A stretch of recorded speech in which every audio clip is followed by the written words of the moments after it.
খড়গপুরে rail স্টেশনে এক ব্যক্তির ব্যাগ থেকে বিপুল পরিমাণ নগদ টাকা উদ্ধারের ঘটনায় চাঞ্চল্য ছড়িয়েছে। জিআরপি সূত্রে জানা গেছে ওই ব্যক্তির ব্যাগ থেকে মোট 50,77,000 টাকা উদ্ধার করা হয়েছে।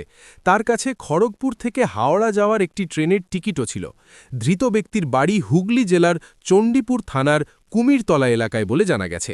সাংবাদিক সম্মেলন করে বিষয়টি জানান খড়গপুর ডিভিশনের জিআরপির এসআরপি মিঠুন কুমার দে। যেটা খড়গপুর জিআরপিএস তাদের যেটা প্লেন ক্লথ পুলিশ পার্টির টিম, তারা তাদের রুটিন যে চেক আপ সার্ভেলেন্স সেটা চালাচ্ছিল, সেই সময় 2 নম্বর প্ল্যাটফর্মে এটা বিকেলের দিকেই আমাদের একজনের মুভমেন্ট খুব ফিসি লাগে। তখন তারা তাকে জিজ্ঞাসাবাদ করে, তার কাছে একটা কালো ব্যাগ ছিল এবং সেটা পরে যখন তার প্রশ্ন যে উত্তর যেগুলো সে দেয় সেগুলো পরস্পর বিরোধী এবং অনেকটাই অসংলগ্ন ছিল। তখন সন্দেহটা আমাদের বাড়ে এবং তারপরে আরও ফার্দার যখন তাকে গ্রিল করা হয়, সেখানে দেখা যায় যে তার ব্যাগের মধ্যে থেকে প্রায় 50 লক্ষ টাকার মতো নগদ উদ্ধার হয়েছে, যেটার সম্বন্ধে সে কোনো সদুত্তর দিতে পারেনি।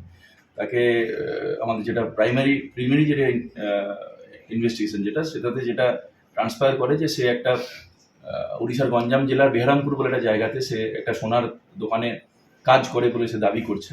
এটা this all things need to be verified further. তো এবং এই টাকার সোর্সটা সম্বন্ধে সে কিন্তু তার যে বক্তব্য সেগুলো সব সেলফ কন্ট্রাডিক্টরি এবং ইনকনসিস্টেন্ট। ন্যাচারালি তাকে আমরা নিয়ম মেনে বিফিডিং সেকশনে কেস রেজিস্টার করে আমরা তাকে ফরওয়ার্ড করি এবং মাননীয় কোর্ট আমাদেরকে 7 দিনের পিসি পুলিশ কাস্টাডি মঞ্জুর করেছে এবং will be looking into all the plausible aspects. যা যা সম্ভাব্য যে বিষয়গুলো থাকে সবগুলোই আমরা খতিয়ে দেখব। প্রিলিমিনারি স্তরে আছে একদম ইনভেস্টিগেশন। হোপফুলি আমরা will get to the roots.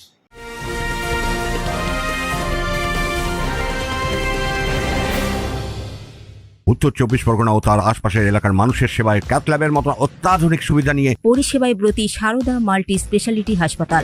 একই ছাদের তলায় মানুষ সাধারণ চিকিৎসা থেকে শুরু করে 24 ঘন্টা cath lab, MRI, CT scan, এনআইসিইউর মতো সুবিধা এবার থেকে পেয়ে যাবেন সারদা মাল্টি স্পেশালিটি হাসপাতালে। প্রয়োজনে যোগাযোগ করুন 033-2592-0730, 2593-0730, 2593-3562 ও 9331275635 নম্বরে। আমাদের ঠিকানা Royal Park, Kalyani expressway, Barrackpore, Kolkata 7,01,021। Sarada multi speciality হাসপাতাল, পরিষেবাই হোক আমাদের মূল লক্ষ্য। ওর নাম হচ্ছে ইব্রাহিম মোল্লা। যাকে আমরা পেয়েছি তার নাম ইব্রাহিম মোল্লা, 42 বছরের মতো বয়স এবং যেগুলো ডিনোমিনেশন যেটা আছে একদম এক্স্যাক্টলি যেটা 50,77,000 সামথিং একটা অ্যামাউন্ট, তার যে ডিনোমিনেশনগুলো আছে সেটাও আমরা আপনাদের সঙ্গে ডিটেলে শেয়ার করে দিচ্ছি। বাড়ি কোথায় ওর যেটা বললাম যে ওর ওখানে বাড়ি হচ্ছে ওর এখন পর্যন্ত যেটা আমরা পেয়েছি হুগলি জেলার চণ্ডীপুর থানার এলাকায় বাড়ি। বলছি স্যার, এর কোনো পলিটিক্যাল কানেকশন কি আছে?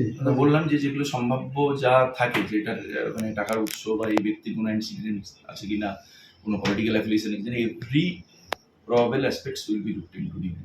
টাকা কোথায় নিয়ে যাচ্ছিল কিছু জানেন না, এখন পর্যন্ত মানে যেটুকু ইনভেস্টিগেশন এগিয়েছে তার থেকে যতটুকু শেয়ার করা সম্ভব যে ইনফরমেশন সেটা আপনাদেরকে বললাম। একদম প্রাথমিক স্তরে আছে তদন্ত।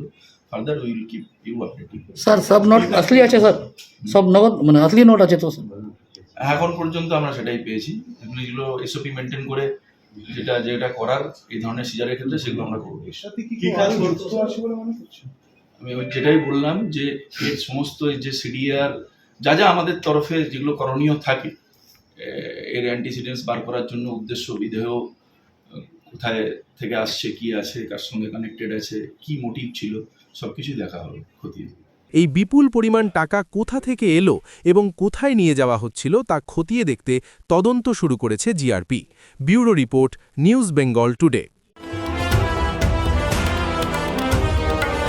মেঘবেলা লাইভে আপনার পছন্দের টিভি চ্যানেলস সম্পূর্ণ বিনামূল্যে, শুধুমাত্র মেঘবেলা ব্রডব্যান্ডের কানেকশনের সঙ্গে। মেঘবেলা ব্রডব্যান্ড, বাংলার ঘরে ঘরে।